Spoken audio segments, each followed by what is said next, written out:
Hello everybody and welcome back to another video here on the 5-9 Gaming channel. My name is Sly and today I'm here to catch you back up with Fairy Tail 100 Years Quest as mentioned in the previous catch-up video for the series. Before we get started, I do want to take a second to thank you all for the support on the initial catch-up video. It means a lot. We plan to release a chapter review video once a month on the last Friday of every month. As per usual with these videos, spoilers ahead. As always, if you are enjoying the content, please remember to hit the like button, subscribe to the channel, and turn on notifications to stay up to date with all the content on the channel. Without further ado, let's get started. Picking up from where we left off last time, Fairy Tail was celebrating their victory against Aldrin with a banquet in Drasil. The guild is enjoying themselves and their time with friends, and it is well deserved. Defeating one of the 5 god dragons of Guiltina does call for a massive celebration.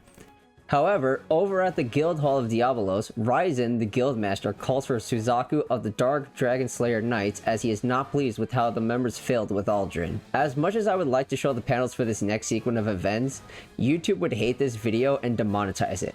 So enjoy this image of the characters of Fairy Tail as I go over the events briefly. Some of the ladies in Fairy Tail are enjoying a relaxing bath when Brandish appears. She explains that the girls would enjoy the spa and bath more if they were smaller, so they agree to it. While they enjoy their relaxation time, Brandish leaves to go find some sweets, aka desserts. After some time has passed, Lucy and the girls realize that Brandish has sneaked off and quickly scattered to go find her. Lucy bumps into Natsu and Happy, Juvia, Wendy, and Carla find Gray, and the others go off to find Brandish as well. Not long after Lucy explains what happened to Natsu and Happy, they run into Brandish at a local sweet stop. Furious, Lucy asks Brandish to change everyone back. After apologizing for leaving, Brandish reminds Lucy of her goal and her determination to see her goal out to the end.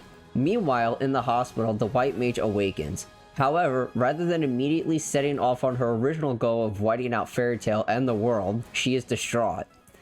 With some members of Fairy Tail visiting her and seeing her wake up like this, they are frightened. However, the mage asks for a glass of water and wakes Toka. Explaining the situation to Toka, the mage uses the water to cast a spell. The spell is called Aqua Era, which is a type of spatial magic and variation of water magic which utilizes water as a medium to move between dimensions. As the mage casts Aqua Era, the members of Fairy Tail that are on the 100 Years Quest, so Natsu, Lucy, Happy, Wendy, Carla, Urza, and Gray, begin to glow. Upon arriving in the new world they find themselves in, Natsu and his team quickly learn that they are unable to use magic. Suddenly, a child appears to the group.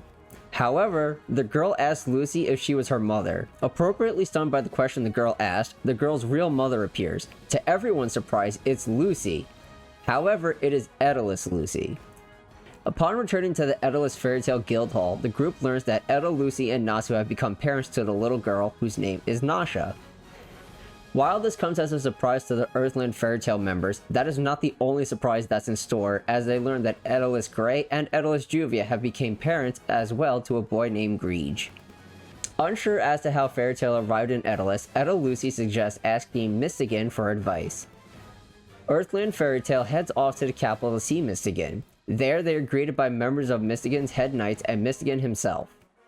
Being that Mystigan was once a member of Fairy Tail when he was living in Earthland, they all greet each other as old friends and comrades. As they did not greet Mystigan in the proper fashion since he is a prince, Urza Nightwalker appears to set them straight. After realizing that it is Earthland Fairy Tail and Mystigan explained the situation to Nightwalker, the group heads to Mystigan's office. There, he explains what Elantir is. He explains that it is another world, but this world is the complete opposite of Edalus. Whereas Edalus is a world completely without magic due to Mystigan's actions of reversing the anima, Elantir is a world that contains so much magic power that it is overflowing. Hearing this, Natsu's imagination is triggered. Of course, he doesn't outwardly say what he's thinking, but he does have a smug look on his face that Wendy does take notice of. Suddenly, while the group is having their discussion about Elantir, a bright light appears in the room.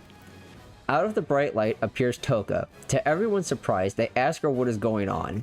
Toka then explains that she is originally from the world of Elantir and that she is an Exceed. Toka also explains that the White Mage took control of her body and used the Aqua Era spell to transport them to Earthland. Toka tells Fairy Tail that with Aqua Era, that is likely how the group ended up in Edalus. with the mage attempting to transport herself and Fairy Tail to Elantir, but due to her exhausted state, they were transported to Edelus instead. However, Toga breaks the bad news to the group that she cannot use magic either due to the circumstances in Edelus. Just then, Urza Nightwalker asks Mystigan if he has any X-Balls remaining, to which Mystigan was slightly disappointed that she remembered. To quickly explain what an X-Ball is, they are a type of special medicine that allow Earthland mages to use their magic in Edelus. Mystigan asks Nightwalker to retrieve the remaining ones left. Upon taking them, the group learns that the Edelus Fairy Tail members have found the mage and are keeping her in custody until Earthland Fairy Tail arrives. Fairy Tail says their goodbyes to Mystigan and the team, and they head out to where the mage is being held. Arriving at the spot where Edo Wendy is holding the mage, the team begins to question her. We learn of her real name, being Ferris. After telling them her name, she reveals her reasons for her actions. She explains that her world will be destroyed at the hands of the moon god dragon Selene. Ferris explains how Selene appeared before her and threatened to destroy her world if she did not go to Earthland to destroy the other 4 god dragons. As Ferris is explaining her story, Selene appears before the group. Begging for Selene to spare Elantir, Selene attacks Ferris. After hearing her story and being who he is, Natsu becomes furious and attacks Selene. Shortly after Natsu attacks, Selene transforms into her dragon self. Using her powers, she transports Fairy Tail, Ferris, and Toka to Elantir along with herself. The group awakens on a cloud inside the world of Elantir. Amazed to how much magic is flowing throughout the world, the group is also enjoying their comfort on top of the cloud. However, for Wendy, due to Elantir overflowing with so much magic power, it has caused Irene to wake up. Irene warns Wendy to be on her guard since the world's magic is out of the ordinary. Just then, a hand rises from the ocean and attacks them. And by hand, I mean a literal hand. They are beings that live in the world of Elantir and do not attack unless possessed. Upon being attacked, the group is split up. Urza and Wendy find themselves against spirit enemies. With their attacks having no effect, Irene awakens once again, this time giving Wendy advice on how to beat them. Explaining to Wendy that Superior, which is the power used for spiritual arcs, it works the same way Ether Nano powers magic. Irene tells Wendy to take in the surrounding Superior, as the world is overflowing with it, and infuse it into her own power. After suggesting this, Irene goes back to sleep. Wendy then takes the advice she got and infuses Superior with her own power. With this, she enchants Urza with her magic, allowing Urza's attacks to have effect. After finding victory in their fight, they are met with Yoko, a member of Selene's moonlit beauty gods. Meanwhile, Lucy finds herself face to face with Mimi, also a member of the moonlit beauty gods. With Elantir being overflowing with magic power, Lucy is able to call forth Taurus, even though she left her keys back at Earthland as she was transported to Edelus without warning. Even with the help of Taurus, Lucy is outmatched. Over in the Snowland where Natsu and Grey ended up, they are met by Hakune. Hakune attempts to charm Natsu and Grey with members of the guild who they love in their hearts. For Grey, he sees Juvia. As for Natsu, he sees Urza, Lucy, Lisana, Mira, Wendy, and Kana. While the point of the magic is to try and charm Natsu and Grey so they become infatuated and unable to fight, Natsu's love for those he sees is a different kind of love than Hakune doesn't fully realize. Natsu loves them, but it's a they are my friends and guildmates type of love. I would show the panels for this part, but again, demonetization. Must please YouTube-sama. With Hakune sure that the boys cannot bring themselves to attack their loved ones, leave it to Natsu to be the first to prove her wrong. He is able to break free of the fakes, and so does Grey. Natsu and Grey know who their real friends are, with Natsu noticing by scent, and Grey knowing how much crazier Juvia actually is. Realizing that the boys are smarter than they appear, Hakune decides to get serious. Back with Urza and Wendy, they stand no chance against Yoko's pandemonium ability and fall to her. In the meantime, Lucy is doing her best to hold her own against Mimi. However, no matter how many celestial spirits Lucy calls forth to aid her, she is unable to win and falls to Mimi. With this loss, she takes it harder as she feels she's not strong enough to give her spirits the power they need to win on their own. And over at Natsu and Grey, Hakune swiftly ends their fight and brings it to a close. And with that, all of Fairy Tail fall to the 3 members of the Moonlit Beauty Gods. Rather than having them killed, Selene orders her members to bring back the members to her castle. There, Natsu and Grey awaken while being chained up and held captive. They are greeted by Selene, with Natsu demanding answers as to where they are and that they be untied. Celine explains that she has captured them purely for the purpose of being entertained. To start off her having fun with Fairy Tail, she holds a feast in front of Natsu and Gray, with her reason being that it livens up the party. After the feast has concluded, Celine transports Natsu and Gray to the bottom of the mountain and splits them up. She tells them she wants to see if they can battle their way back to the top of the mountain. And of course, Natsu being Natsu, he hears fight and he gets fired up and ready. After battling a few enemies, he is met by Lucy. However, Lucy has been transformed into a snake-like being, similar to Medusa. Sadly, I cannot show how she looks because, once again, YouTube will smite this video. Mishima, please, give us something to work with once in a while. And even though he is fighting Lucy, Natsu will do whatever it takes to save her, as well as enjoy a fight at the same time. During their fight, Natsu realizes that he needs to get more serious in order to win, and he opts to use Lightning Flame Dragon mode. However, right as Natsu activates that power, Aquarius appears to them. She tells Natsu to not worry about this fight, as that power he used could kill Lucy, and that Aquarius is more used to handling Lucy than he is. Realizing that brute force and power isn't enough to win, Aquarius resorts to making Lucy remember who she is. Yes, I agree, it's a cliche, and I too wish it went in a different direction. Even Celine agrees. Due to Aquarius' water being a stream of memories, Lucy is able to think back on her time spent with Aquarius. Remembering her past with Aquarius, Lucy is broken free of her spell and begins to cry. Meanwhile, Gray has no idea what other choice he has other than to look for Natsu. While looking for Natsu, Gray is greeted by Wendy. However, she isn't her normal self. She was turned into a cat-like demon. Yes, Wendy was turned into a kitty cat. While confused as to what happened to Wendy, Gray asks if she has seen Happy and Carla. As if on cue, he gets his answer. Happy and Carla were turned into giant tiger demons. Unable to bring himself to attack Wendy, Gray lets his guard down. Taking advantage of the opportunity, Wendy orders Happy and Carla to attack Gray. Except they are interrupted when Natsu appears and attacks them, saving Gray. While slightly mortified that Natsu attacked them, he explains to Natsu that it's Happy and Carla. Realizing the situation, Aquarius steps in. She forces Wendy to drink water, to which she claims is poison. Believing her lie, Wendy uses her raise ability on herself to cleanse the poison. Rather than cleansing the poison, she removes the spell placed upon herself and returns to normal, with Aquarius assuring everyone that it was only water. Realizing the situation, Yoko calls forth the final captive, Urza. Except Urza was turned into a giant spider demon. Again, can't show. Mishima, you're killing me here. I need to please YouTube-sama, but at the same time, I would like to show panels. Without any chance to attack or anything, Wendy steps in and immediately releases Urza from her spell with her raise ability. Angered that she was not properly entertained, Celine sends Yoko down there to entertain her personally. Meanwhile, Ferris and Toka return to their home village, only to find it in ruins. There, she finds buildings destroyed and some people lying on the ground. At the same time, Suzaku is passing through the village. There, he and Ferris meet. She asks if he is the one who did it, to which he denies. It is then that the Grand White Priestess appears and explains that he is not the one who caused the damage. She invites Ferris, Toka, and Suzaku to her place, and there is where she explains the situation and that she summons Suzaku to handle the situation. Back at the base of the mountain, Yoko appears to Fairy Tail and challenges them. She casts her Parade of 100 Demons ability. Unable to keep up with all of them, Lucy calls forth every celestial spirit under contract, so all 10 of her spirits are summoned to battle.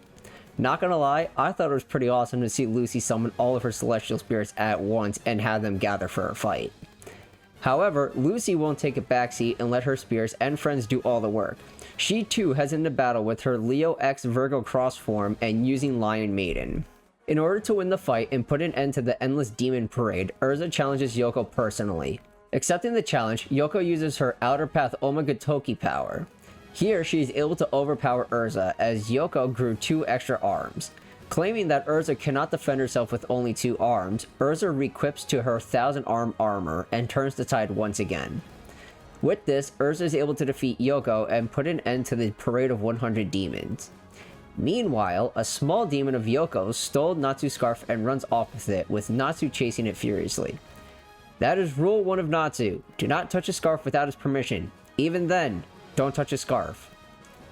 But because Yoko was defeated by Urza, the creature did not go too far with Natsu's scarf. Natsu was able to retrieve a scarf, and upon doing so, he bumps into Suzaku. Before introductions, Lucy and friends catch up to Natsu, with Natsu telling them that he was able to retrieve his scarf.